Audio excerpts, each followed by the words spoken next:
doesn't really matter, but, you know, you can introduce.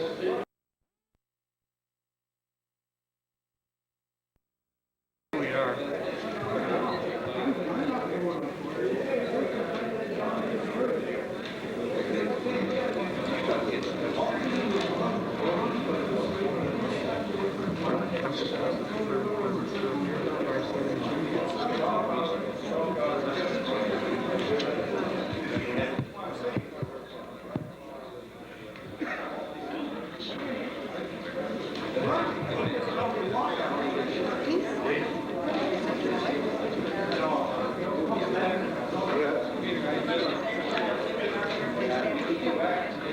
Oh, no, but I think it's right. Yeah. Something is not there.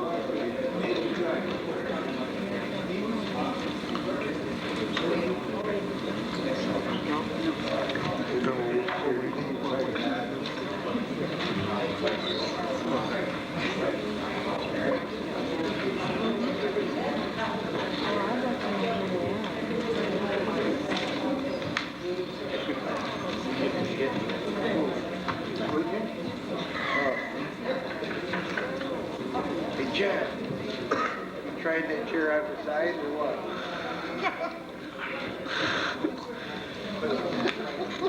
Appreciate it. Thanks.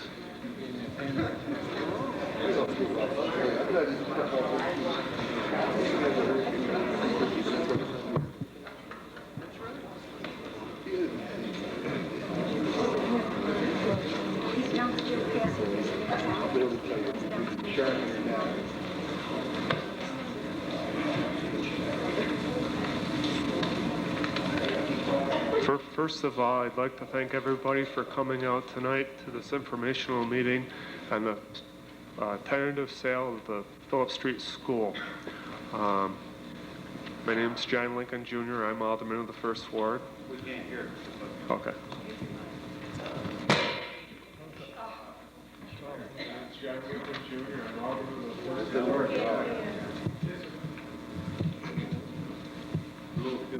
Turn it on. My name's John Lincoln Jr. I'm Alderman of the 1st Ward. Maybe we could all introduce ourselves.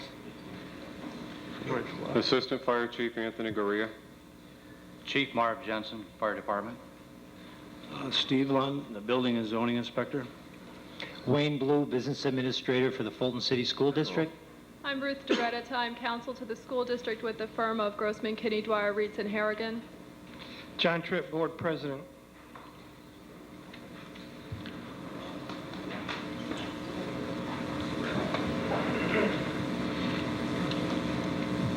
I'd like to welcome the pastor, Bruno.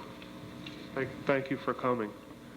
How we were going to set this up tonight is we would like some public comments or questions to be fielded to all of us up here before you, and hopefully we'll be able to answer a lot of questions regarding the tentative sale and or the use of the Phillip Street School building. This is just an informational meeting, and I again thank everybody for coming. Would anybody like to make any opening statements? Go ahead. Would you come up to the mic, please, and state your name?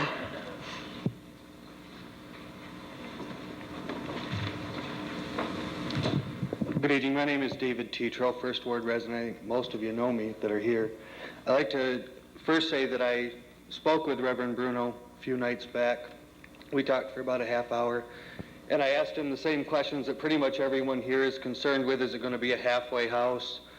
How many people are going to be there? Are they going to be supervised? And I did take notes during our conversation, which I explained to Reverend Bruno that I was doing in order to present them here this evening. And I'd just like to go over the same questions you're here to ask tonight.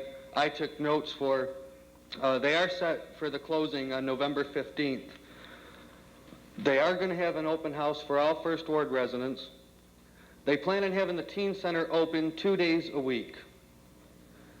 Open from 2:30 to 8:30. Their congregation will meet Wednesday nights, as I understand it, from 7 p.m. to 8:30 p.m., Sundays from 10 a.m. to 12 noon. You said the teen center is 2 days a week. Right, 2 days per week. What specific days are we talking about? Well, I am here. Let me say that I'm glad to be here, and I'm happy to see all of you, my new neighbors, and I'm glad to be in Fulton, the city with a future. There have been a lot of rumors and speculations, and our church has suffered a lot of abuse and misuse and misunderstanding. I am here to say, first of all, getting acquainted with you, that I am originally from the third world, from Haiti. I am here in search of a future, and I have found it in Jesus Christ, the future I've been looking for, and I'm glad to be in Fulton. Now, let me say that my background is that I grew up as a Catholic. You know, I attended Catholic school in my home country. 12 years ago, I became a born-again Christian, and I believe, like Evangelist Billy Graham believes, in Jesus Christ. I wasn't going to make it tonight because I wasn't going to be available tonight. I had already told Mr. John Lincoln that I was busy because he had already arranged that meeting without contacting me, having contacted me. But I made some final last-minute arrangements to be here, and I'm glad to be here.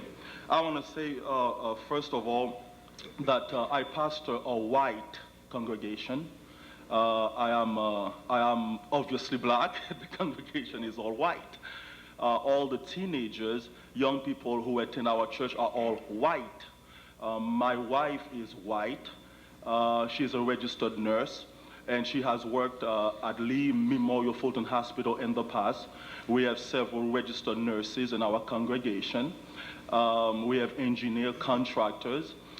Since we've been in the city of Fulton, we have tried to do nothing but good in the city of Fulton to improve it.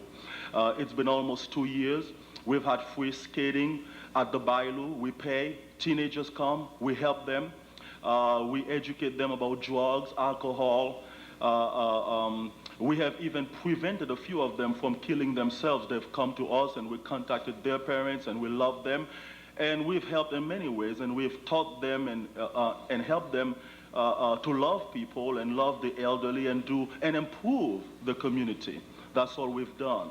Now, since we've heard all these rumors about open house, halfway house, and everything, I want to say that it's just rumor. It's been fabricated and manufactured, I don't know by whom, you know, but we have never planned that. We have never talked about it in our church. It's just rumors based on nothing. It's unfounded. There is no such thing as a halfway house. And let me also say that as far as the youth center is concerned, I was reading an article in the Valley News that Mr. John Lincoln submitted on Thursday. It says that the First Ward residents say they would welcome Hosanna as a worship center, but are not eager to see a teen center in operation there. Many senior citizens reside in the neighborhood, and the influx of teenagers may cause a disturbance, it is feared. So the First Ward residents say they would welcome Hosanna as a worship center. Well, I have been thinking, pondering, praying about this. I have come to the conclusion, and the members of our congregation, that Jesus Christ never forces anything on anybody. Therefore, if the First Ward residents would welcome the church and not the youth center, therefore the idea is buried, it's canceled, and it's dropped. So, any other questions? I'm Josie Bork, and I live next door to the pond. We actually do not have any criticism about having the youth center there. I want you to be aware of that, Well, any more than we do the church. It's dropped. The youth center is over, so. Okay, then there's... Yeah, it's over. We've canceled it. It's dropped. We're not going to have it, and we're not going to force it on anybody. It's dropped. What brought that decision on, Reverend Bruno? Because Because the thing is that we've tried to do good. We've tried to reach out to teens. And when we first came up with the idea, it was just because we had seen teenagers playing basketball outside of the city's, of the building school. And we had seen some playing football on the grass. So we thought, well, let's do something nice. What about getting the school building, and instead of them being unsupervised, because we care, we thought, let's bring them inside and help them. But we're not going to force anything on anybody, so we're not gonna have it, and that's what there is to it. But I don't understand why you would just drop it based on some of the residents hearing some rumors and naturally being concerned. I mean, the last thing I want to see is someone drop the plans to give the teens in the city of Fulton a place to go. Well, right now, it's not. It seems to me that it's creating too much havoc and too much problems, and we don't need that. But nothing worth having comes easy anyway, so I say you still fight for it, and you may not even have to. With them being here tonight, for you to answer their questions, maybe set them at ease a little bit more. And one of the things I'd like to point out in my conversation with Reverend Bruno is he not only wanted to conduct a teen center, but he wanted to keep the teens involved with the community. If there's a senior citizen that may need his or her lawn raked or a trip to the grocery store just to be kept company, the teens in the city have no place to go and nothing to do. I came before this council 6 weeks ago representing 3 teens who sent Mayor Vallette a letter wanting a place to go. I contacted Mike Egan at the Board of Education and talked to him about it and petitioned this Common Council to allow a place for the teenagers to go. And that very night I met Reverend Bruno and commended him on opening that teen center. Well, the mayor had called me and congratulating me and the church for making a difference. We have made an impact upon many teens, all white. We have helped a lot, but we are not going to force anything on anybody, and it's over, and it's dead. And there is no halfway house. I've never talked about it. It's all rumors. I don't know anything about it, and our congregation has never said anything about halfway house. If you read it in the newspapers, somebody else is fabricating it, manufacturing it. It's not from us, so I don't know. But I love you all in the city of Fulton, and since I've been in this city, the residents have been nice, warm, friendly, and I've never had any problem with anybody, and everybody is very nice, and I just want you to know. David, can I ask you a question? Sure. Where do you live? On West First Street. Okay. Are you a member of those No. Orchard Society? No, I'm a member of Holy Family. I'm glad you emphasized that. I have no political interest in the Church of Hosanna, nor an interest in joining the congregation, which Reverend Bruno is aware of. As I said before, I came and petitioned this council 6 weeks ago, met Reverend Bruno for the first time to have something made available to the teens. I'm deeply saddened tonight that these plans are dropped for the youth center. I think it's a step in the wrong direction. And I don't know how these rumors get started. I really don't. I think there was a lot of politics involved into it, and there was nothing we could do as a church. Well, Excuse me, Pastor, but if you truly believe in this, and I think I expressed this to you, that we were not concerned, we were welcoming the church. As far as the youth center, we were asking you questions about how many children, how many teens, or how many children were going to be in this youth group that you want to organize. Not only questions, but there was a lot of rumors. Excuse me. All we wanted to know was a number, what the hours were going to be. And now you're throwing in a towel. I mean, if you firmly believed in this, why are you all of a sudden now turning around and saying, I don't want to do this anymore? Because there is a lot of stress. You see, the thing is that we thought we were doing a good thing. We didn't want all this stress and all the things our congregation is going through for doing a good thing. But Pastor, what I am saying is, if you really believed in this, all our neighborhood has asked are questions, and we need answers. It's not that we were against this. We were asking for answers to the questions we had. Well, we have proved that we believe in teens because for the past 6 months we've been converging, meeting at the Bailo skating rink, and we have opened it for free. We have rented it for $900 a month to accommodate teenagers for free skating and free snacks. Our congregation has proved it. No, Reverend, I understand her question, and I'm equally as eager to hear a response to that, because when you started this, you were so eager to get a teen center in there, and now you're throwing in the towel. Because as I said, the avalanche, the preponderance of rumors and the stress. But that's what we're here for tonight, to get past the rumors, get these people informed, and hopefully go on with the teen center.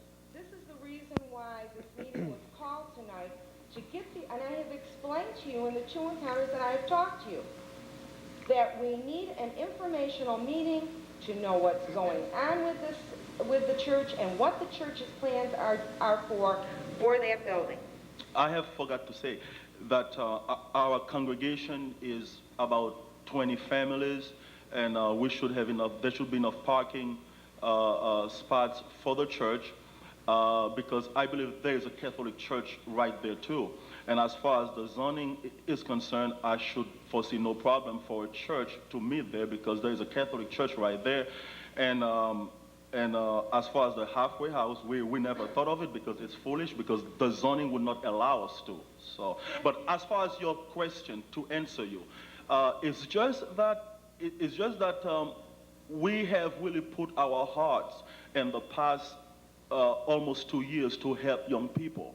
And when we have faced all these things and they were unfounded, and merciless things were being said, and we just don't need it for doing something good. We just don't need it. You are saying you've heard these unfounded rumors. Well, how do you think we feel? I mean, we live next door. They are the same rumors that we've heard, and this is why this meeting was called, to get answers. What's going on? We want to know what's going on. We're not against the church, as I said, and not against the youth group. I mean, we've all had children, and at one time or other, they were all teens. I have three, so little. So we do need to know what's going on with the youth center, how many youths are expected, who controls what happens after they leave the youth center. Are they going to be congregating on our properties? Are they going to be there till 10, 11 o'clock at night? This is the sort of question we want answered. Yeah, and there isn't going to be any youth center. I have just one more point that I would like to make. Go ahead. And for this youth center that you were going to have, is it true that they were going to be bussed in from Syracuse? Is it for our youth? Yeah, you see, this is one thing that has really lacerated, wounded us a lot, because the thing is this: for the almost 2 years we've been doing good and reaching out. We've been helping nobody but white teenagers. We never made any plan to go downtown Syracuse and bus a bunch of whatever blacks people are afraid of. The thing is that if I was going to bring blacks, I would go to Haiti, because that's where I'm from. It's just. Excuse me, that you speak of, are they Syracuse families or our Fulton families? Our congregation is from Fulton, and they are citizens. Let me say this: I want to also congratulate, to eulogize and praise the Board of Education for having voted to sell the school building to us, because the building was sitting there for 2 years at taxpayers' expense, collecting dust, nothing but dust, for 2 years, and we were the only people to bid on it. And in a year and a half, we have managed to raise $22,500. As a matter of fact, we have given the Fulton School City District $10,500 for the past 6 months. They've been holding it. But I want to congratulate them and praise them for doing what is in the best interest of the taxpayers, instead of the buildings just sitting there, to work with us and do something with it. Can I comment on that? I'd like to comment on that, just that, about the school board. I don't believe in it. I think the school board just sold the public short, because I don't think it was publicized enough. And I think if they stretched out and got a few contractors and stuff and looked at that building a little different, I think it could have been into something different. Right now, I look at it differently. Maybe what you're talking about is the church. I look at it knowingly. Fulton's getting cut short on a lot of things, and the biggest thing that Fulton's getting cut short on is taxes. They're getting thrown at more tax and stuff. Here we're going to have another building off the tax roll. I don't look at it. I look at it that way. We're always constant every year getting taxes. And one of the biggest things is the school system. Keeps raising theirs up. The Seward County and everything else. We got a Fulton board that sits there, sells Fulton right down the tubes. I don't look at it that way. I think the school board sold the building. It should have been looked at a little different. And I don't understand why you need such a big building in the first place for that, with the congregation you're talking about. Let me answer that. Because such a building would allow us in the future, let me answer that, sir. Such a building would allow us in the future to have a Christian school. Okay, now we're getting what you're talking about. Now you're talking about a Christian school or something like that? No, In the future, should we desire as a congregation, it would suit us perfect for a Christian school. No, when you have the churches that go and have their own separate classes, right? Excuse me? You're talking about each one has their separate classes that goes up, just like a school, right? And during a church service, right? But if we should plan to have a Christian school, I'm sure.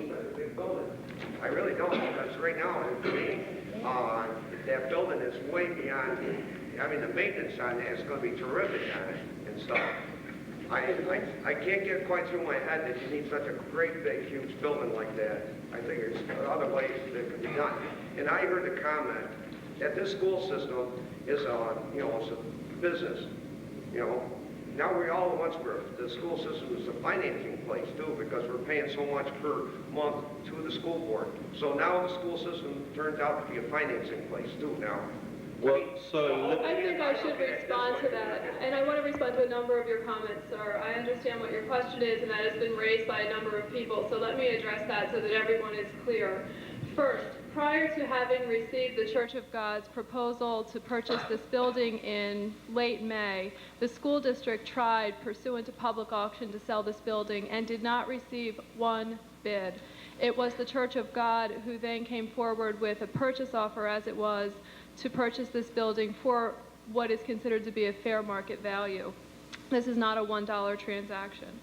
With respect to your comments about it being a tax-exempt property, that is the case. It was a tax-exempt property prior, during its tenure as the PHILLiP Street School, and should this sale go forward with Reverend Bruno and the Church of God, it will continue to be tax-exempt. We wanted a commercial undertaking to find a use for this building, and none came forward after many, many months and probably more than a year of attempts by the district to sell it to a commercial business. That was unsuccessful. There simply was no interest in it.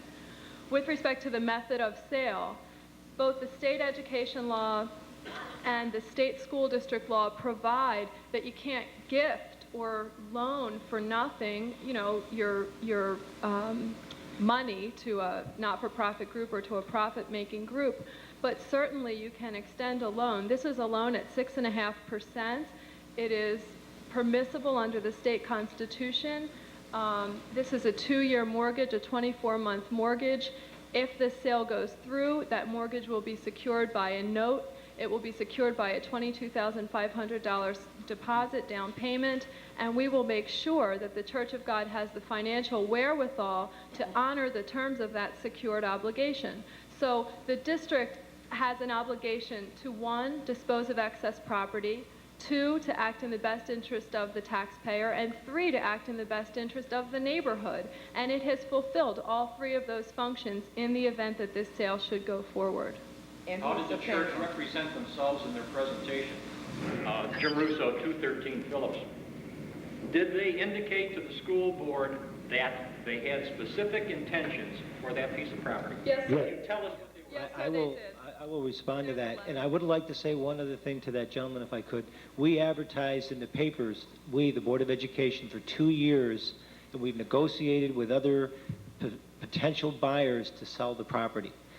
You know, when we opened Granby, there were some small elementary schools, which obviously the school district did not need to educate the students. So therefore, it's in the best interest of the city school district of Fulton and the community not to keep property and to let it sit there and not be occupied. The board has an obligation to do that. To me, if anything, I look at it, like I said, I'm looking at it, where we get money coming in. The people need help. This Fulton needs help in tax dollars. I would turn the school down, and I'd put up 7 new homes. That'd be nice. For 7 new homes. We were hoping we would have a lot of bidders to do that. We really were hoping to have those types of bidders, but no one showed any interest, and because of that, we had no other options. I just have a couple more points. Reverend Bruno, I'd like to address you. I've stated already I'm a little unhappy. You stated before in your opening comments that you have even helped teens from committing suicide.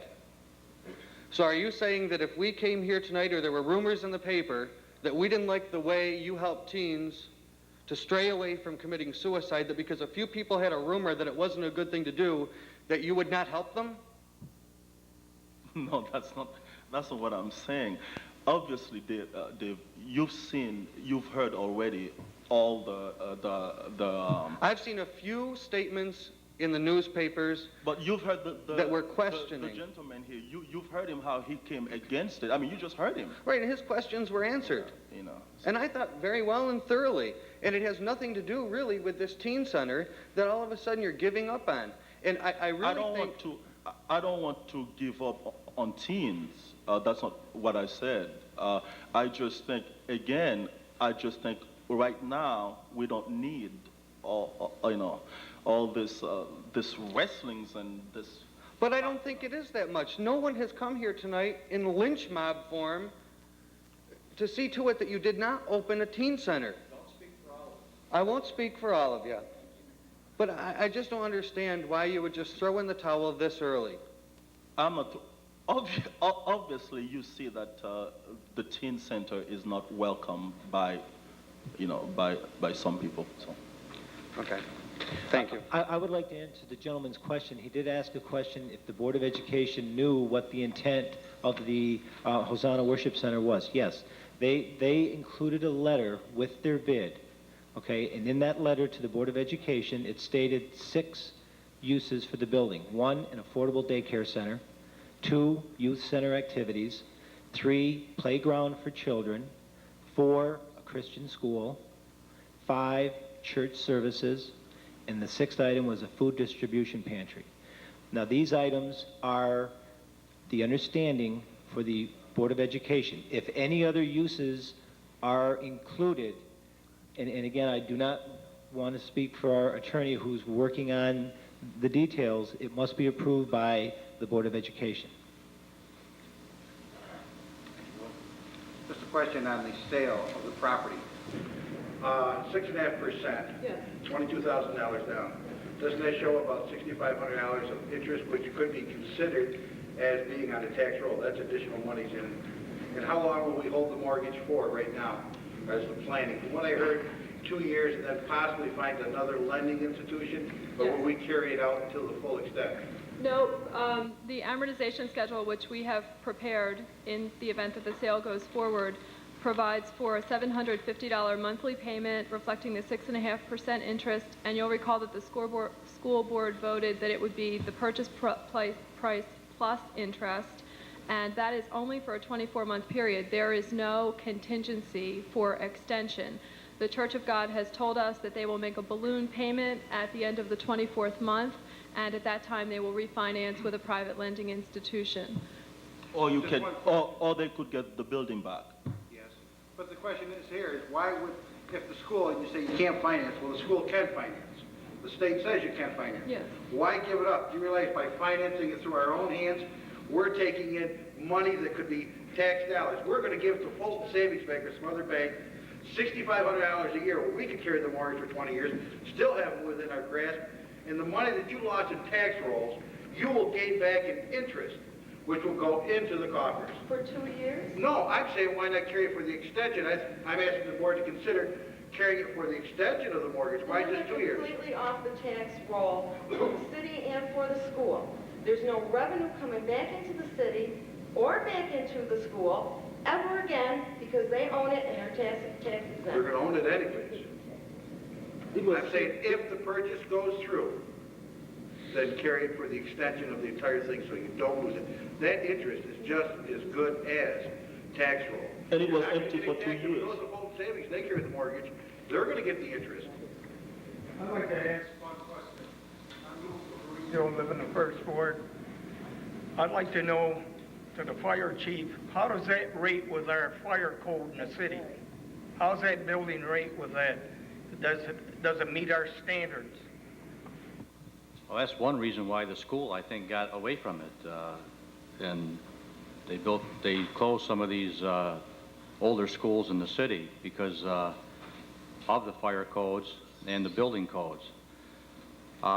It's something that we're going to have to go inside and take a look at and address. And then we will confront the Reverend, and he will have to bring it up to code. Who's going to finance that? Reverend, do you have enough money to meet our code, to bring it up to standard? Well, when you say enough money, I don't know how much money we're talking about, you know. You know, that's why, so I don't know, you know. So I don't know. I just have to inquire into how much we're talking about, you know. Like they say that, like they say, we're just trying to purchase the building. So if we find out it's some gargantuan, gigantic amount of money, so we probably can do it. That's what, that's the bottom line, Will this be done before the sale takes place? Will this evaluation be done before? Mr. Luddington was not able to be here tonight, and so I spoke with him today, and he told me that that is a requirement. I'm speaking for the city attorney now, and that he said that I may inform you of this. He will require that, I suppose you have a certificate of occupancy provision, which requires that that building be brought up to code before it is used. So it is the duty of the prospective purchaser, Reverend Bruno, to determine exactly what that amount is. He cannot look to the city or the school district to tell him what that amount is. The burden is on the purchaser. Well, we would be more than happy to investigate and find out exactly, because we want our congregation to be safe. We have children, we have teenagers, we definitely want to be in a safe building and not a precarious, unsafe one. So I would like, to address it as soon as possible and find out, Right, well, what we're talking about. November 15th is only 2 weeks away. If they say it's not up to code, but the sale's going to go through on the 15th, or is that pending that it goes to code before the sale? So it won't be November 15th. That is a very tentative date. Back in August, when we began this process in earnest after the school board had approved the sale, we looked to November 15th because that is the day on which I believe there is a lease that expires in favor of the Church of God.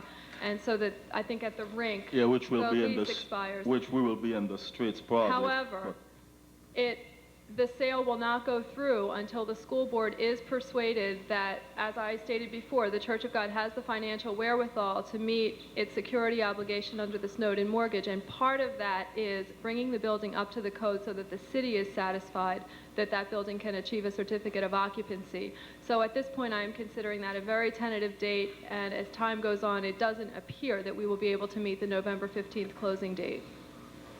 I must say also, our church has gotten the insurance, to cover the PHILLiP Suite School building already, because we've been there scrubbing, walls and with mildew on them and doing this thing. So we already have our own insurance coverage on that in case something happens. But our insurance company is going to also send somebody there, an inspector, to completely scrutinize and peruse and examine carefully the building before, we even go forward with it too. Go ahead, My name is Shepherd, and I live in the first ward. And if everyone has this handout, I'm wondering if the Reverend Bruno has gotten any commitment from the State Department of Youth for some support in the teen center. Have you approached them or they you? Yeah, what happened is that when the mayor found out what we were doing and he wanted to get in touch with me, so I called the mayor, and then the mayor himself he said to me, he said, you're doing something like that and you plan to use the PHILLiP Street School building. He said, this is going to be a lot of money. Have you ever thought presenting it to the city council members? I never thought of it, but when he brought it up, I said, wow, that's an excellent idea. So that's what I proceeded to do. And when I came here, we met with several people, and Mr. Lincoln was one of them. And there was promise to help us with the youth center, financial help. But now it's all history. You're saying you didn't get a promise? No, I did get a promise, but not a single dollar. No, he didn't get a promise, okay? The Oswego City County Youth Bureau Director was here, Kathy Fenlon, and there are monies that are available. They're matching grants through the Oswego City County Youth Bureau. Now, there was X amount of dollars that were supposed to be given to the city of Fulton, city of Oswego, and the different towns for youth, okay? But being that the city of Fulton does not have youth-oriented type of programs, that money goes directly to the Oswego City County Youth Bureau. What they would like to do is, they'd like to give that money back to the city of Fulton so they could have some youth programs. But you covered across the fact that this would be a church-oriented teen center, and your money, your grant money, wouldn't be available to church-oriented. I'm in the Catholic Church, so I'm aware of that kind of a situation.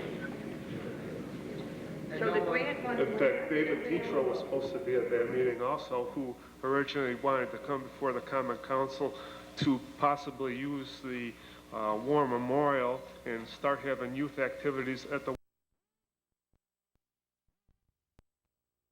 That I came and wanted to do something for the teens. It was the very first night I met Reverend Bruno, but there was no mention of any monies available made to me to get that off the ground. Well, because you didn't attend that meeting that I met the Reverend Bruno at.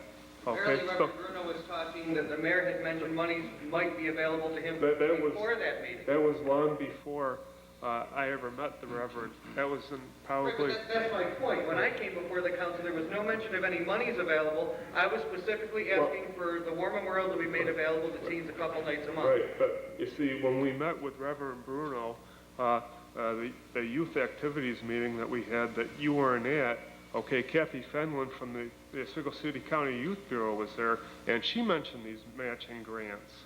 And that's how we found out about them. And I also asked Reverend Bruno a few days ago when I spoke with him if he was going to be receiving any grant money. He told me no. And my purpose for asking him that particular question was because of what I wanted to do for the teens, and there was no mention of any monies made available to me. And before this meeting that I didn't make, which I called your house and left a message that I could not make it, I was ill that night, this commitment to money maybe being there was made long before I came here that night and addressed the council for the War Memorial. That's the only point I wanted to make. There was mention of money made to Reverend Bruno, but not to myself. That was the point I wanted to make.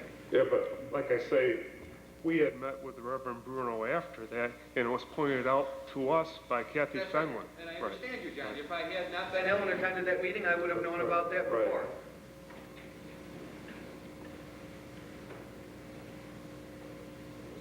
Pastor, you keep bringing up the concern I think you have as far as you keep saying or projecting that we are against colored or that's what we're afraid of in the neighborhood. Why do you do that? Let me say that. Let me say something. It's the fact that the rumor was I was going to bus people from downtown Syracuse to bring here, and that's not fair because I never intended to do that. So you just assume? Well, that sounds like it, doesn't it? I mean, I was going to Now bus you people put from yourself downtown in Syracuse. our- I mean, what does that sound like? I was going to, Put yourself in our shoes then too. but I never said that. I never said I was going to bus people from downtown Syracuse. You know. It was the same rumor you heard. So I wanted to clarify and crystallize and highlight that it's not true. So I don't think you really ever answered what you were going to do with that big building.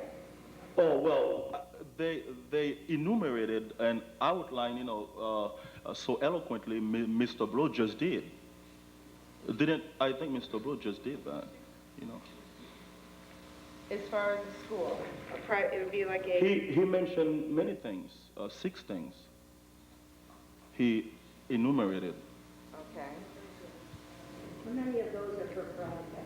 For what? For profit. Profit? Well, we're not after profit because we've been giving free programs at the Bilo, you know, for free. You know, I don't know what you mean by profit. You know, I mean our paramount, preeminent, primary goal is to help the community and serve it. So our congregation, they are very generous in their giving. They believe in the Great Commission. Go and help people, and so they give so that we can help. Just a few questions on what you've been doing, okay? Not what you can do in the future, what you say you're not going to do in the future. What are the ages of the students you have been serving, primarily through the BILU free programs? From primary age. All ages, we have puppet shows for the children. They come and they sit on the floor, and we have puppet show and ice cream for 5, 6, 7, 8 years old, and all these things. And up with 11, 12, 13, up to 19 years old. You know, from 5 to 19 up. You know. Going with the teen in mind, The 14 to 18-year-old that the community says doesn't have a place to go. Through your programs, have you ever had a situation where the Fulton Police Department or the Sheriff's Department has had to respond to your location? Yes. We've had that, but because of 1 or 2 troublemakers, that doesn't mean that you should not do good. I mean, yeah, we've had that. We've had to call the police for 1 or 2 troublemakers. How many people do you have in your congregation? How many what? How many people first? How many people? I would say a little bit over 20 families, something like that. Is everyone support this program? Well, the thing is that if you think about it, we have raised $22,500 in a year and a half. You know.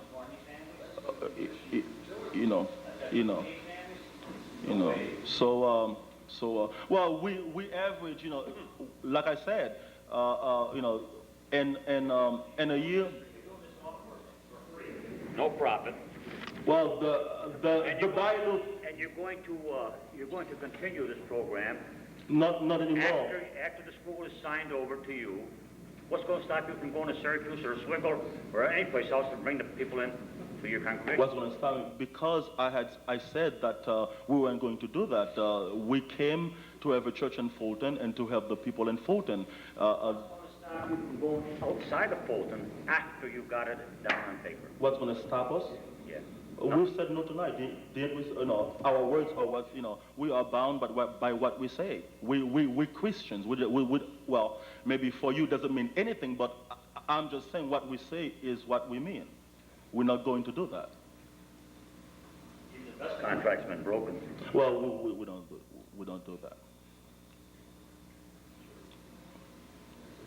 I don't know. Well, let me address that. The expense. What we understand is this, that we weren't going to heat the entire building. What we were planning to do is just use the first floor. It's a good question, the expense, okay, because we've been thinking and pondering on this, deeply.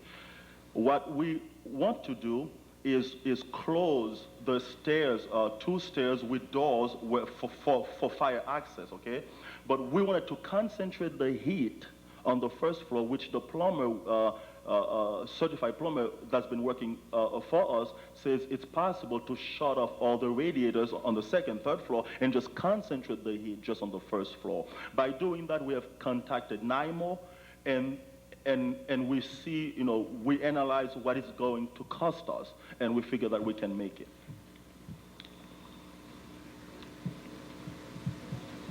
Reverend? Some of the items that you indicated, your daycare center, your youth center, possible school, do you have people within your congregation presently that are certified to instruct or have been licensed to operate these kinds of centers, or is this just... Let me answer that. When we say Christian school, daycare center, we're not talking about something that is imminent, we're going to do tomorrow. But when you look at that building, the potential is enormous, what our congregation can do there. And these goals are what our desires are, we would like to do. But the teen center was a big part of what we wanted to do because the teens could use some help in the city. But as far as, people qualified, we have a lot of people qualified, to do these things, Well, I don't think anybody here is going to take exception or argument to teens, to youth. Many of us have spent 20, 30 years working with the youth in Fulton. But I think the youth center is two separate issues. If it's used by you for your congregation and for the children of your congregation, that's one thing. If it's used as a youth center for the youth of Fulton or elsewhere, that's a different issue. That's an issue that I take exception to, and I think many of my neighbors take exception to. And that's what I said. School is not the place to put the teen center. And exactly, you see, that's why I said it's dropped, it's canceled, it's dead, it's buried. You're holding a gun to your head saying you've got to drop the issue, and I think that's what Dave Tetro said. But you just expressed your, that's what you just said, and that's why I did not want to have a wrestling match. I said it's dead, it's buried, it's gone, it's history. Your prime purpose is to get into the building and use it as a church, and then you have other things that you'd like to do in the future. And that's what the concerns are here, is because that building has enormous potential, and we're a little concerned about the potential of some of the uses of the building. And I think you understand our concerns too. I comprehend, and that's why I said, we're not going to have a wrestling match. It's dropped.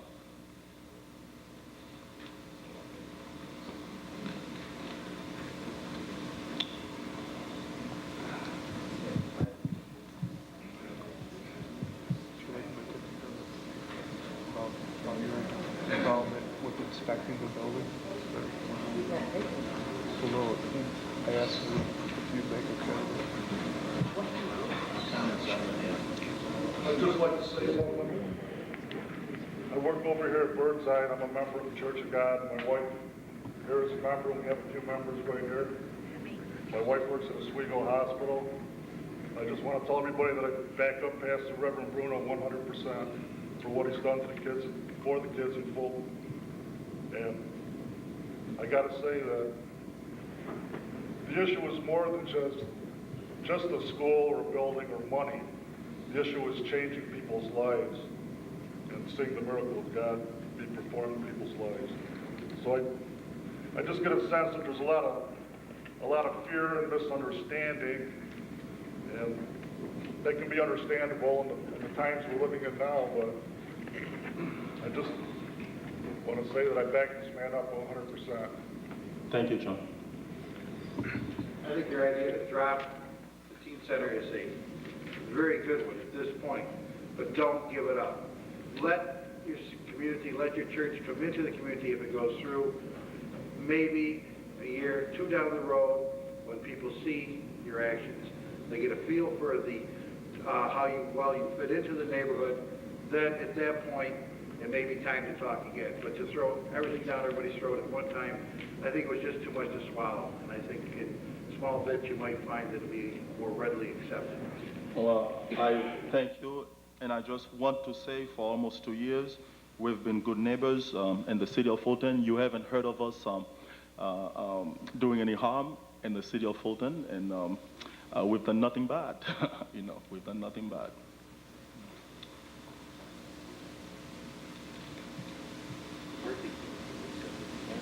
Go ahead. Can you speculate on how, if you were to move into that building and use it in the way that you would like to use, what advantage are we going to have as property owners within that district? Do you think that our property values are going to increase? It's going to be easier to sell our houses or do anything with our properties? Can you see some advantage for us? What I thought was that when teens are geared in the right direction and they feel that people care about them, they exert their efforts, their energies to really do positive things. And we were going to try to inculcate and instill in teens, you know, to help the elderly and go, you know, shovel snow when they need help and things like that, you know, we were planning to do. We were planning to have, you know, some movies that do not glorify advocate violence and crafts and puppet shows and ping pongs and pools and basketball tournaments. And when it would be all over, we would just bus them to their homes so that they would not make, there would be no cacophony, no noise throughout the neighborhood. We were really planning this thing. We weren't going to just, you know. We got answers to some of our questions right here. I have a question. I don't know who could answer it, but what happens to that building if, say, the sale goes through, their money's paid, their balloon payment's paid, they paid the bank back, they now solely own that building. And say 5 years after they solely own it, or a year or 6 months, they've all of a sudden decided, we want to relocate. Who takes responsibility for the upkeep of that building now that the church owns it? The church. Your building code and property code require that the current owner, regardless of whether they are present or absent, must maintain a building pursuant to the code. And I think that you're expressing the fear that they're gone, they're out of town, and now their building is falling into disrepair. Well, that is a question for the city of Fulton, because now it is their jurisdiction under the property and building code to try to enforce that code against the Church of God. That is a difficult issue for every city in the country, and so you have hit on a very difficult issue. There's no guarantee that they will maintain this building once they are the free and clear owners of it. During the mortgage, we have a little more recourse, but after they own it free and clear, you have to rely on your property and building codes as they are enforced by the city of Fulton. They're not being enforced now. Why? They're not going to start 10 years from now. And let me say that we are going to maintain the upkeep, and we will never do anything that will bring disgrace or reproach on the Lord Jesus Christ. We will do the right thing. I just, you bought that building there. I just don't understand how you can go in there and buy a building there and not have the building inspector and the fireman there and go in there and see what it does to bring that building up to the codes for it and stuff. I just can't see it. I think that what you've said is a very good thing, and I believe with all my heart that after this meeting is over, we want to inquire faithfully as to the fire codes, because our health, our lives can be in jeopardy, and we want to know what is going to cost. And I believe I have been enlightened tonight, because if it's going to be a humongous of a Leviathan proportion size of money, we can afford it, and we're going to find out. The fire department, in response to that building, probably within 3 to 4 minutes. Within 3 to 4 minutes, we're going to have somebody. Yeah. So we're going to investigate into that. The whole thing is, I still look at it. I still can't get it through my head. I just can't. Building that magnitude and the upkeep is going to be tremendous for the next years. That building is going down, and there's a lot of upkeep on it now to be done. And 20 families, you're saying 20 families to that church, it's going to afford this upkeep? I just can't. I can't even. I think that we have gone over this before, and it is And I feel the vibrations from you, you're against it anyway, so, but I think we've answered your questions already. How many pastors is there of your type of church? Okay, the Church of God has over 3 million members, and the Church of God has 25,000 church buildings all over.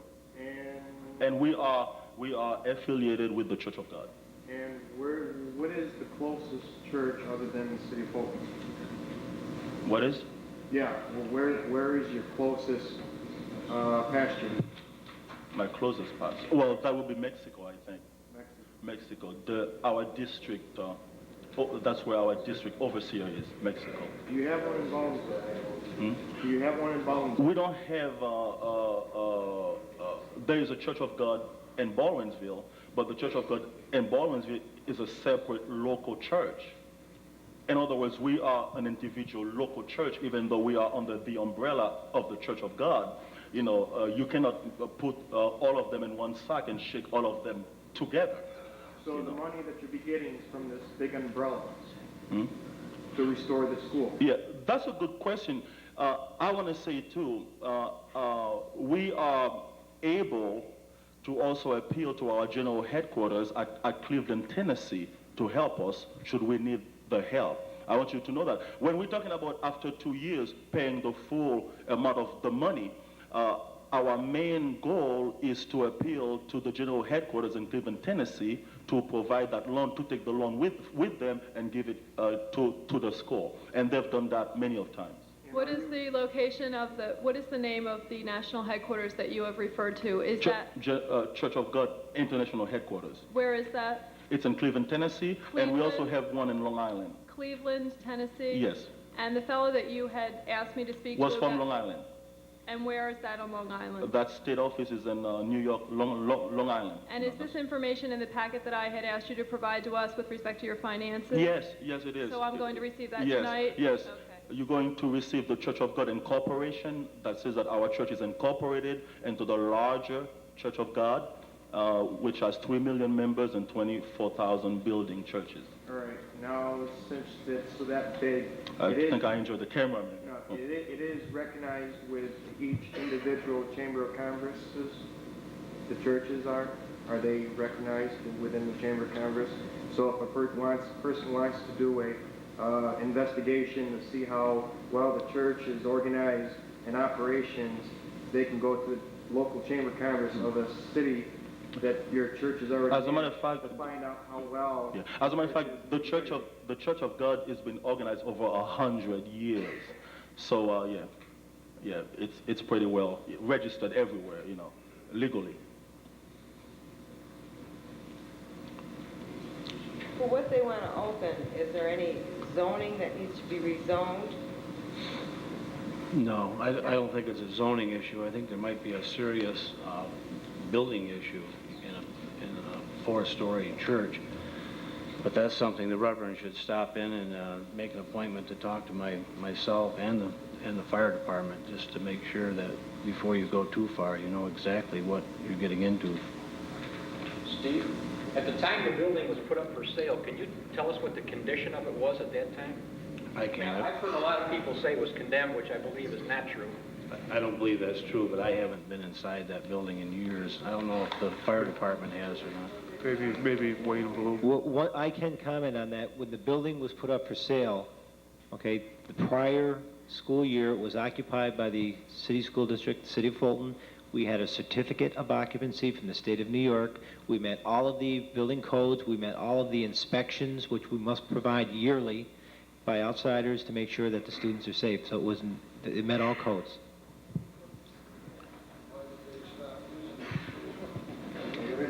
Well, that's another issue of the neighborhood schools, the small neighborhood schools that we had a lot of in the city of Fulton. Our population was expanding. We didn't have enough space. The buildings were getting older. And at that time, the Board of Education decided to build a new building and close and phase out the smaller schools and put the students in a facility that codes change. Codes definitely do change throughout the years, and it was a new facility. The buildings were becoming older, much more difficult to maintain, and that was one of the reasons behind closing the smaller schools. And that was the impression our congregation deduced or derived, that the building was, was okay. That's what we thought,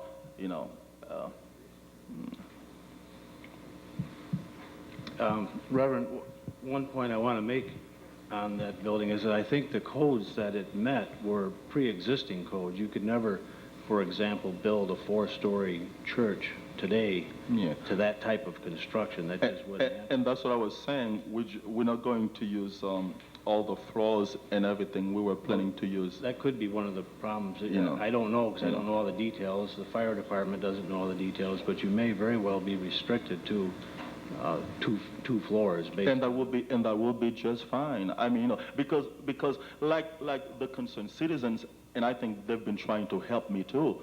They're saying, it's a big building and you have to heat it, and we weren't planning to use all the buildings anyway. And if we restricted to 2 floors, that would suit us fine. But you have really helped me, because you have helped me, because if it's going to cost a lot of money, for the fire thing, I mean, we just can't afford that. We're not going to afford that. Wouldn't the only risk for fire be materials inside of it, like the pipes were wrapped with? We've checked that. We've checked that. The plumber's been working.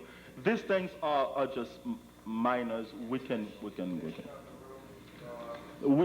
that too.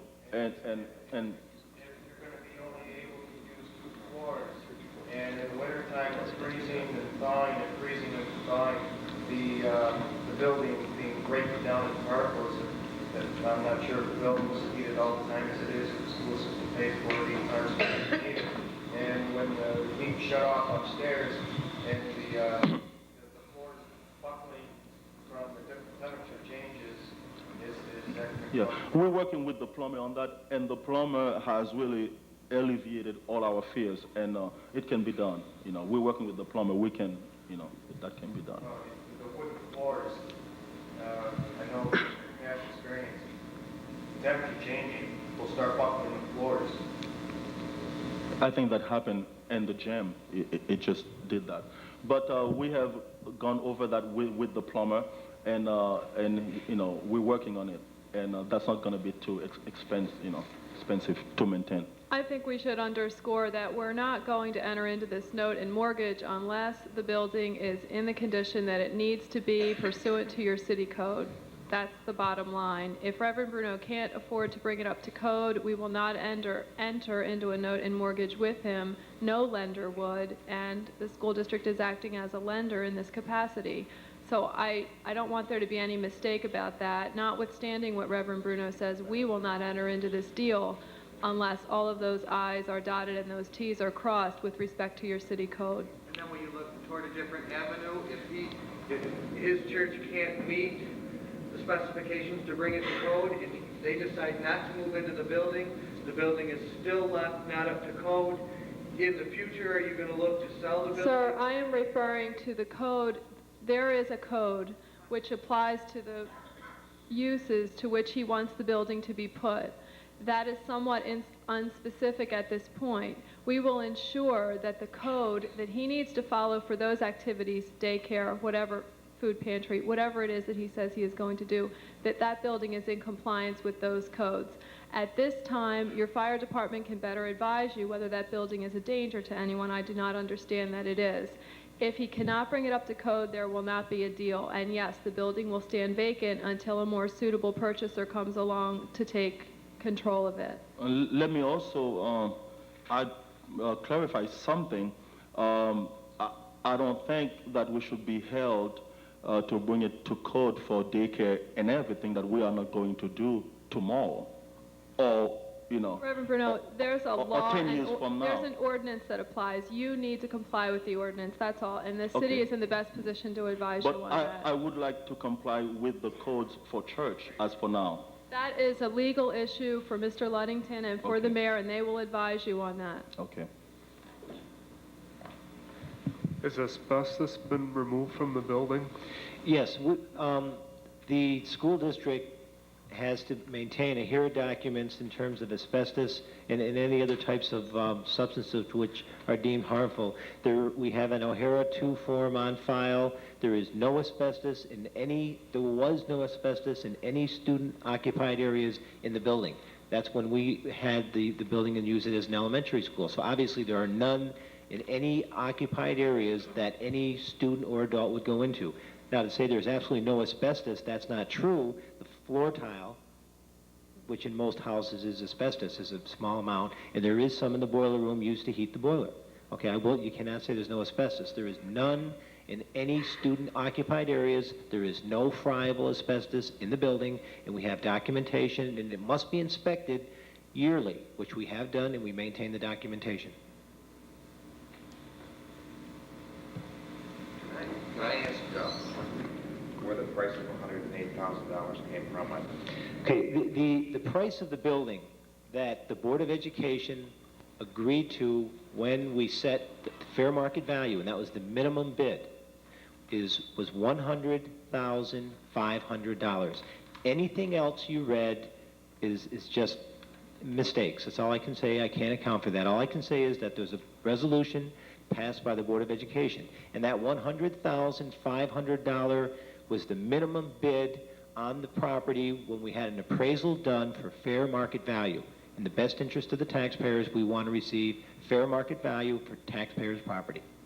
Now, at this time, we have another appraisal, and it turns out that it's not worth that much because of various code problems. We just still ask the church for that amount of money. No, this is there was a sealed bid for this amount, and this is the amount that the tentative agreement is pending on, and it will not change. It will not change. Pardon me? The bid was $100,500. That was also the appraisal. That was the minimum bid the district would take. If someone, well, I'm sorry, 100,000 was the appraised value. And the bid from the Church of God was 100,500.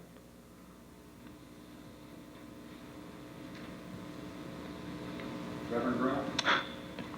I don't know very much about the Church of God. Can you tell us when your services are held and if anybody will be living in the building? Yes. Our services, that's good. I'm on TV, I can tell. Our services are Wednesday nights at 7 p.m. To 8:30 p.m. Our Sunday morning services are 10 a.m. Throughout noon, and sometimes if I'm preaching a storm, then 12 to 12:30. And, and nobody's going to live there. Ever, never, ever, never, ever, ever, never. Somebody had asked me, if I would have the parsonage there as a pastor to live there, but I don't like to live above the church. So, people knock on your doors when you're not ready in your pajamas, stuff like that. So. Have you started remodeling the inside of the school? Yeah, this is something, the rumor that we were having major renovation. What we did was that we were hoping to get to be in there soon, and we went, the first thing we did, we called Mr. Wenblow, the business administrator. We said, can we go in there and do some cleaning? We called our insurance company to cover it in case something happened. So they're covering it as of now. So we went there, there was mildew all over the walls, and we were planning to have the teen center in the basement. So the first thing we did was clean the teen center and scrub the mildews off so that we could clean.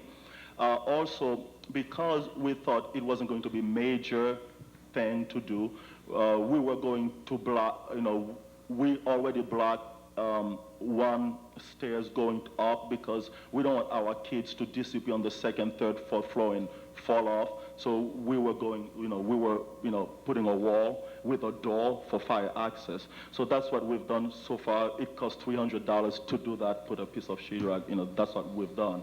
And I'm even sorry for even doing that because what I had told Mr. Wenblow is that I was going to just scrub the walls and things like that, but we just did that. That's all. And I would like to comment on that further if I could. One of the stipulations that Pastor Bruno asked if he could go in and clean and paint some of the building prior to a closing date. Obviously, I have to be concerned with the best interest of the school district and the taxpayers, and because of that, the Reverend, we have $10,050 deposit from the church in addition to an insurance certificate which was reviewed by our attorney for $500,000 for property coverage and $300,000 in general liability for the district just for them to go in and clean and paint. I had to make sure that we were covered, and I say we, the city school district, in the event anything happened, if they went in there and cleaned and painted. So it was okayed through the district, through the attorneys, and the city school district is more than adequately covered to make sure if anything happened, our interests were taken care of. Are we co-liable in the interim period? We currently insure the building. We are co-insured on the new policy, if that answers your question. Yes, the school district is co-insured.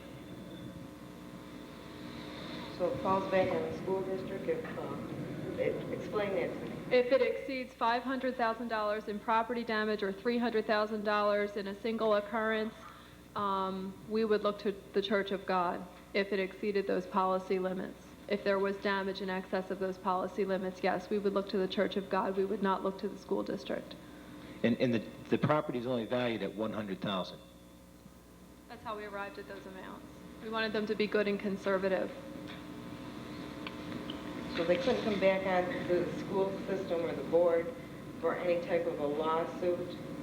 Is that a possibility? Anyone can sue the district for any frivolous reason at any time. Would they prevail? The insurance is pretty conservative. The amounts of the insurance we feel are adequate for painting and cleaning. If the Reverend Bruno should exceed what we have given him permission of access to do, then he'll have to cease and desist. So that's just for painting and cleaning and trouble that he could possibly get into painting and cleaning. What, up to the time that the balloon payment's made at the end, is there any possibility of a lawsuit being thrown back on the school system? The school system, yes. If the Reverend Bruno should act in some improper way and someone should be injured or whatever, certainly the school district is the lender, but under the note and mortgage, we require insurance, just like your lender may on your home, and that insurance is yet to be negotiated. We haven't even gotten to the stage where we've negotiated the note and mortgage yet. I drafted one, but as to what insurance we're going to require for them to carry during the 24-month period, it will be substantial. It's not yet negotiated. It will certainly be more than $500, $300. That's just for painting and cleaning and whatnot. Are there any more questions? I do have one regarding fire. If the second and third floors are to be shut off, aren't there rules about the fireproofing? And I'm thinking of that terrible fire in Oswego at Harborfest time at Bridge and First Street where they had shut off the top floors. Let me answer that. We're not going to shut off all the stairs, stairways. What we were doing, because we have a door, an entrance, and a door on the first floor, instead of those that we can just shut because the door's already there. We don't have to put a wall. The door is there. We're just going to lock it. And there is another door from the basement that's already there. It's going to be locked. We're going to have the keys. We don't have to put any walls there, And we're just thinking about putting up 2 walls. There are many stairs, more than just, 1 or 2 stairs. We're just planning to put 2 walls with doors, access up and down, in and out. Frame doors that you can go up, but not open, Are you going to use the 4th Street entrance as the main entrance to the church? Yes, yeah. Thank you. Yeah. Could you run through those 6 uses of the building again? Sure. And I'd like Reverend Bruno to address them one by one. You kind of ran through them kind of quick. The first use is the affordable daycare center. We're not going to do that. It's, it's going to take years to do that. Okay, the second use was the youth center activities. It's dead. Okay, third was playground for children. Outside, I had driven outside. I saw those kids, playing playground, and I think it's neat. And we're going to let them play, play. The fourth use was the Christian school. Yeah, that's on hold because right now we don't have, the finances, to do that now. The fifth use was church services. And the sixth use was the food distribution pantry. We would like to be able to distribute, food to people who need it. We would package food because sometimes we do have people who have need. We were going to have a food pantry there, and we're still planning to have it unless the fire code, unless we cannot, But we're planning to have that unless we find out we can't, Yeah. The traffic in the area. So. I see Salvation Army when they give food or whoever, and you can't find a place to park now. Yeah. So since you brought it up, then we have to drop it too. Then it's dead. I'm saying we don't want any conflicts. It's dead. It's dead. So when can you go one day and say, I got a problem, you're gonna... No, I'm gonna take you to Burger King or somewhere. It's dead. No food distribution. That's dead. So Pastor, now you're down to 3, is that it? Hmm? I don't, you see, the reason I am here is not to have a wrestling match with the residents. And what I'm trying to do is to say, I am here, I want to work with you, I want to be good, we want to be good neighbors, and anything I can do to improve that, that's what I'm trying to do. Anything I can do to improve that, that's what I'm trying to do.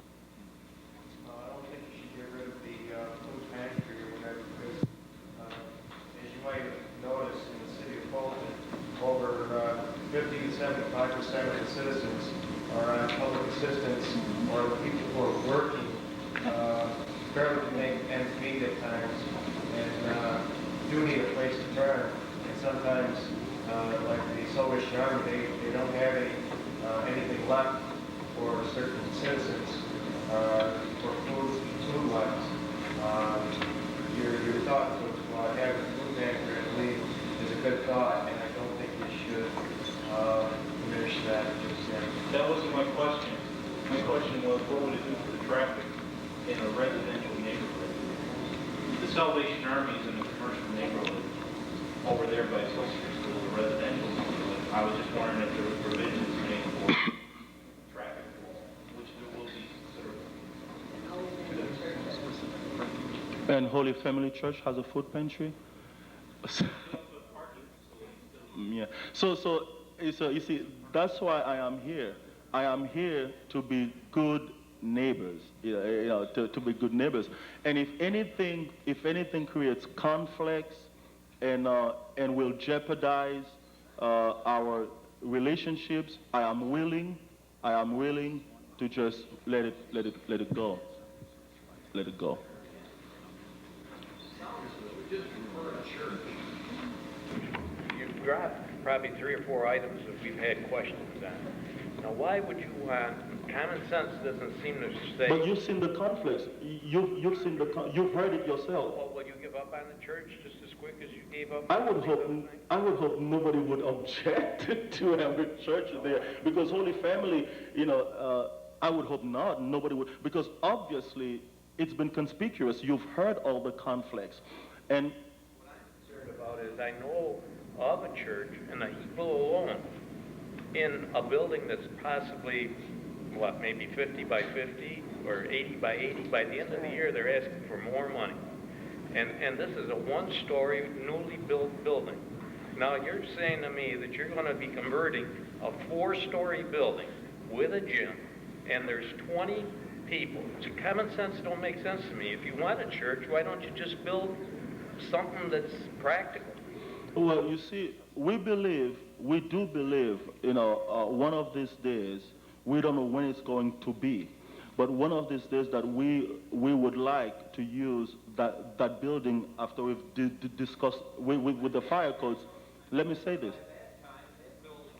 You're going to have to start right from the 4th floor down to renovate that building. It's an antique. Well, we have looked into that. We've had people who are, experts on the roof. They looked at it, and we have looked into that. And that building is not as bad of shape as people trying to say. That's another thing I'm wondering about the school board. Do they have money to decommission a building if in case this building went 2-3 more years? Do you have money saved to tear this building down? I will say to you that we do not, in the current budget, have money for demolition of that building. No, we do not. You don't consider about decommissioning the building to the point where possibly you might have to tear this building down. So when we built the new building, there are several other smaller buildings we closed. We have already sold one. We are... But not this big monster that we've Well, got. we're in the process of trying to sell that one right now.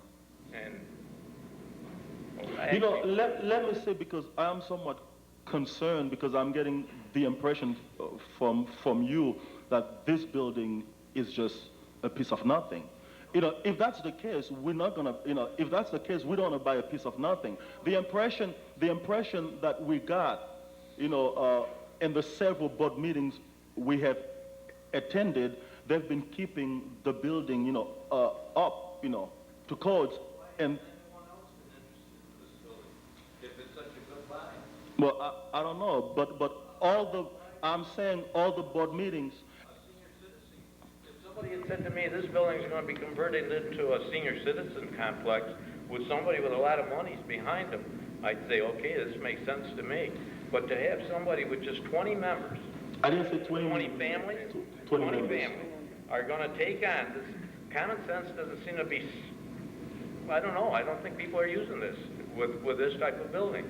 And in fact, I feel you're a very brave man to ever tackle something of this magnitude, to tell you the truth. Well, and I don't know, but down the road. like I said, the Church of God is going to own it, and the Church of God has 3 million members, and the Church of God would be more than happy to own a building like that, and one day to have a Christian school in there. The Church of God is a billion-dollar corporate. They are starting now. That's what we are trying to do. Then this will be a Christian. As a matter of fact, if the sale goes through at the dedication, we're going to have our first assistant general overseer from Cleveland, Tennessee, is going to come and dedicate it. It's a building that's going to belong to the Church of God in general. So then in a couple of years, we can see this 4-story building being used by 200, 300, 400 people for, I don't know, what's a school that size house? I don't know what the... Where are you going to get these people? Well, you are one of them. I mean, you can get saved, I mean, it is possible that you can become one of our great members there. I mean, so, These are my questions, and I don't know. It doesn't seem that... Yeah, like I said, in all honesty, the Church of God owns at least 24,000 church buildings already, has 3 million members, and a building of that magnitude, the Church of God is backing up. The whole Church of God is backing up. When the local church buys anything, it doesn't belong to us. It belongs to the Church of God in general, to all the Church of God, to the Church of God headquarters at Cleveland, Tennessee. Down the road a bit, this building will be a school and not a church. A church too. Why not a church? You combine the two? Why not a church? We want it for a church, but I believe that as Christians, we have godly values we want to inculcate in our children. And one of strong purposes is a Christian school, because we would like to do that. A lot of families right now in our Christian community, they just homeschool because they want to inculcate godly values in the children, which are not available at times outside. So we are considering that strongly. I praise you for this, but I would think you'd want a bigger community than the city of Fulton for such a... The city of Fulton has a future. It's called the city with a future, and Signs out there for years, you know. The other way. I know. There's a future here. That's why we're here. I'm sorry, when you said that your main headquarters are in Tennessee, did you say Cleveland? Tennessee? Cleveland. Thank you. Cleveland, Tennessee. Mr. Blue? Is the playground part of the property to be purchased? The basketball court, the Fifth Street? Yes, the entire lot surrounding the school, in the school building, are all part of the purchase. Yeah. And you know, as it stands now, you have at least 15 to 20 young people almost every day playing basketball there. Then they don't come from downtown Syracuse. They're there. And what we are going to do is bring them in and supervise them. They're there already. And I've made friends with them too, and we've become friends. I talk with them, and you know, they know me, and they drop by and say, "When are you opening the teen center? That's nice. We want it." So they're already there. So we're not, you know, they're already there. You intend to leave the playground available to the general public? Well, the thing is this: we are going to supervise it when we do, so that people won't fall or sue us. We're going to have churchmen and church people supervise and monitor it. Will it be secured in the hours that you have there? Will it be? Well, we are going, you know, when we have the playground. Right now, we don't have it. There are no swings outside, nothing. But when we have it, we're going to make sure somebody is there to supervise it, unless it's midnight. I don't know. But we're going. For them playing out there in basketball? The basketball. I think that what we're going to do is that we might not want them, if we buy it, we might not want them to play alone with nobody there. After 9 o'clock. You know, you see, when we were going to have the teen center, we were planning to have at least 40 teens, 2 days a week, 40 teens, and at least 10 to 15 churchmen monitoring the whole situation, and every hour we would have something special for them to do. It was going to be from 2:30 to 8:30 p.m. And at 8:30 p.m. bus them to their home. And any rambunctious kid who doesn't compromise would be disqualified. You see, that was our plan, original plan. So what happens with the other, you said 2 days a week? Yes. The other 5 days a week, who supervise? I mean, are you going to say, okay, you can't come on the property because we own this property now, it's not public, but we don't have anything going? We would probably ask them to come and play basketball inside now at the hours where when the youth center is open. That's what we'll probably have to do. When it's not open. What? When it's not open. That's what I'm saying. We would ask them not to play outside, to wait until, you know, we would probably take these things down something, because we don't want to be sued, you know, people just falling off all over the place.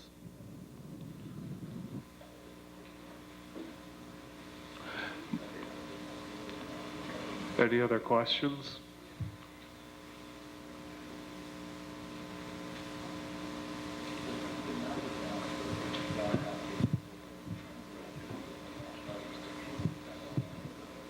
John, would you like to comment? Let me say something. We were planning to have a Thursday night meeting. I don't know whether it's necessary or... Unless there's questions that haven't been answered, I would think, Reverend, that we've met our obligation. The promise that I made to the people that came to the board meeting the other night was that I would get you to come to a meeting, and you did rework your schedule to get here tonight, and I appreciate that. Well, originally, the Thursday night meeting was called on Reverend Bruno because he had other commitments for this evening, and this is why the Thursday night meeting was called. Yeah. And he has come this evening and answered our questions, unless someone else in the area would rather we have a meeting. For what purpose, I don't know. I don't see any really necessary need for it. need for it. So And also, we were planning, should the sale go through and everything, we were planning to have an open house and where our all good neighbors could come and just, we could show them around and fellowship with them and get acquainted with them. Thank you. Thank you. We'd like to thank everybody for coming. Thank you, Reverend, for coming tonight and rescheduling your out-of-town trip. Yeah. I want to encourage everybody to go and vote. Some of my church members here, I want to encourage you. Tomorrow is the election, you know it, so go and vote. And that's it. Thank you.